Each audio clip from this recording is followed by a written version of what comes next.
নমস্কার স্যার। অনেক বছর ধরে আমার থাইরয়েড সবসময় বেড়েই থাকতো। আর ধ্যান, ইতিবাচক চিন্তা ও কৃতজ্ঞতার অনুশীলন করেছি। আমার রিপোর্টে এখন 0.090 এসে। নমস্কার স্যার, আজ খুব আনন্দের সঙ্গে আমি আমার অভিজ্ঞতা শেয়ার করছি। অনেক বছর ধরে আমার থাইরয়েড সবসময় বেড়েই থাকতো, প্রায় 52 হয়ে গেছিলো। আপনার ক্লাস করে আমি এতটাই আপ্লুত, প্রায় 7 মাস, জুলাই মাস হলে 7 মাস হবে আর কি। জানুয়ারি মাস থেকে আমি ক্লাস করছি। নিয়মিত চিকিৎসার পাশাপাশি আপনার ধ্যান, ইতিবাচক চিন্তা ও কৃতজ্ঞতার অনুশীলন করেছি। সম্প্রতি আমার রিপোর্টে এখন 0.090 এসেছে।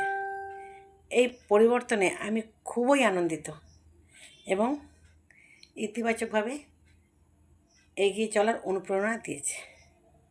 আপনাকে, গুরুদেবকে এবং মহাবিশ্বকে, আর যিনি আমার চিকিৎসা করেছেন তাকে অসংখ্য অসংখ্য ধন্যবাদ ও কৃতজ্ঞতা জানাই। দারুণ মজা হচ্ছে, জীবনানন্দে ভরে গেছে। Thank you, thank you, thank you.